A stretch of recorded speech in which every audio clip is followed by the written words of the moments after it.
नमस्कार, मैं रविश कुमार। मध्य प्रदेश व्यावसायिक परीक्षा मंडल यानी Vyapam medical engineering, police, Naaptol inspector आदि इत्यादि की प्रवेश परीक्षाएं लेता है और भर्तियां करता है। 2006 के साल से ही व्यापम की भर्तियों और प्रवेश परीक्षाओं में गड़बड़ी की खबरें आने लगी थी, लेकिन 2013 में डॉक्टर जगदीश सागर के पकड़े जाने से मामला खुला तो पता चला कि मध्य प्रदेश के योग्य छात्रों की एक पूरी पीढ़ी इस घोटाले की भेंट चढ़ चुकी है। व्यापम का भी ठेका ललित मोदी को दे देना चाहिए। अब इस देश के घोटालों के वही असली उजागर हार हैं। पहले इस घोटाले की व्यापकता को समझते हैं। 2008 से 2013 के बीच प्री मेडिकल टेस्ट में चुने गए कोई 2200 डॉक्टर और अन्य लोगों को संदिग्ध बताया गया इस मामले में, और 3000 के करीब लोग आरोपी बनाए गए। इनमें छात्र हैं, उनके मां बाप हैं, राजनेता हैं, बिजनेसमैन हैं, न्यायपालिका के लोग हैं और दलाल टाइप के उच्च कोटि के शामिल हैं।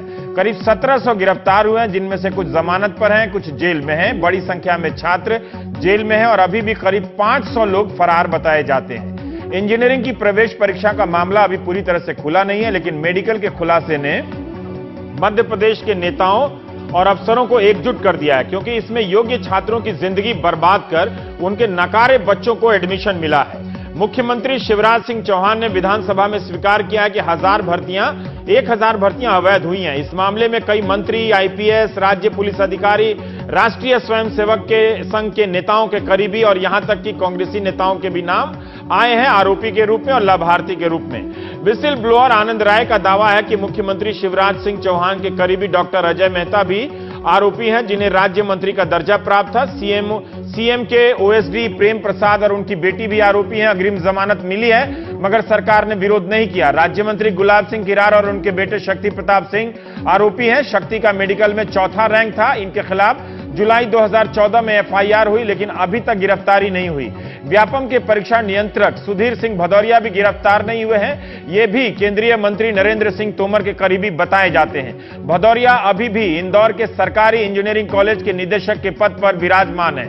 मध्य प्रदेश के पूर्व उच्च शिक्षा मंत्री लक्ष्मीकांत शर्मा जेल में है। इस बीच एक और घोटाला सामने आ रहा है। एमपी डीमेट के तहत 50 सीटों की परीक्षा होती है। आरोप लग रहे हैं कि इम्तिहान से पहले ही 25 लाख में एमबीबीएस और 1 करोड़ में पोस्ट ग्रेजुएट की सीट बुक हो जाती है। कांग्रेस नेता अरुण यादव का आरोप है कि इसमें कथित रूप से जजों के बेटे, बीजेपी से जुड़े नेताओं के बच्चों के नाम सामने आ रहे हैं। सीएम शिवराज सिंह की बहन की बेटी का भी एडमिशन 2012 में इसके तहत बताया जाता है।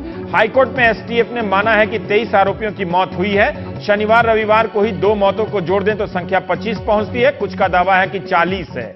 2012 में व्यापम की आरोपी एक आदिवासी लड़की नम्रता दामोर को ट्रेन से फेंक दिया गया। उसकी हत्या की जांच रिपोर्ट का अभी तक पता नहीं है। एक विसिल ब्लोअर आनंद राय जो हमारे शो में शामिल होंगे, उन्होंने बताया कि उन्हें 11 बजे से लेकर शाम 7 बजे तक की सुरक्षा मिलती है। उसके आगे पीछे वे भगवान भरोसे रहते हैं। साइकिल से चले जा रहे इस दृश्य में साइकिल से चले जा रहे ये ग्वालियर के आशीष हैं। इनके पीछे चला आ रहा सुरक्षा गार्ड देश में कमांडो और एनएसजी की ट्रेनिंग का मजाक उड़ा रहा है। जब यह इस हालत में सुरक्षा दे सकता है तो फिर एनएसजी या एसपीजी की जरूरत क्या है।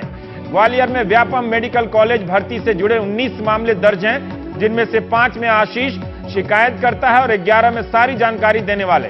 यही नहीं, जान की डर से एक और शिकायतकर्ता प्रशांत पांडे मध्य प्रदेश छोड़ चुके हैं। एसआईटी ने पांडे के दस्तावेजों को फर्जी बताया था। 30 अप्रैल को विजय सिंह पटेल की संदिग्ध हालात में बस्तर के एक होटल से लाश मिली। वे 3 मामलों में आरोपी थे। पुलिस आत्महत्या बताती है, घर वाले हाथ हत्या। 40 साल के डॉक्टर राजेंद्र 48 घंटे के भीतर मरने वाले दूसरे आरोपी हैं। ग्वालियर के डॉक्टर कहते हैं उनके लीवर में इंफेक्शन था। परिवार वालों को यह तर्क मंजूर नहीं। ग्वालियर से 600 किलोमीटर दूर इंदौर जेल में एक और आरोपी डॉक्टर नरेंद्र तोमर को सीने में दर्द होता है और इंदौर जेल से अस्पताल तक लाते लाते मर जाते हैं। परिवार वाले हार्ट अटैक की दलील से संतुष्ट नहीं हैं। इसी मार्च में लखनऊ में मध्य प्रदेश के राज्यपाल के बेटे की लाश भी संदिग्ध हालात में मिलती है। 18 जून को मध्य प्रदेश के एक डॉक्टर ने मुझे अंग्रेजी में एक चिट्ठी लिखी।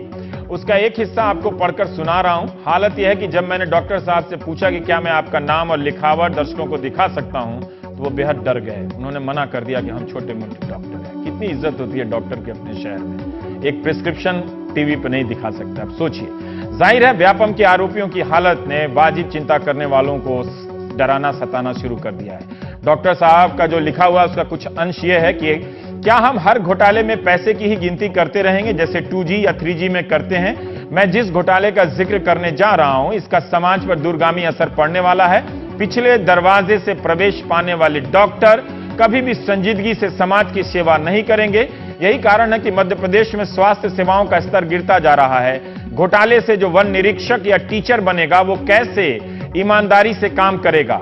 15 साल से यह घोटाला चल रहा है, इसके जरिए न जाने कितने डॉक्टर बन गए होंगे। ज्यादा चिंता की बात यह है कि ये जो छात्र डॉक्टर बनने लायक थे, वे कहीं और कुछ और कर रहे होंगे। एक घोटाले से पूरी पीढ़ी भ्रष्ट हो गई। मध्य प्रदेश में हर साल 10वीं की परीक्षा में 45 से 50% बच्चे फेल हो जाते हैं। इस पे कोई ट्वीट नहीं करता है। इस साल 8,30,000 बच्चों में से 4.25 लाख यानी 50% बच्चे वहां फेल हो गए। सेल्फी विद फेलियर भी एक अभियान चलना चाहिए, ताकि उस सेल्फी में सिस्टम का चेहरा दिखे। मध्य प्रदेश के मंत्री बाबूलाल गौड़ ने कहा है, सेल्फी विद फेलियर मैंने कहा।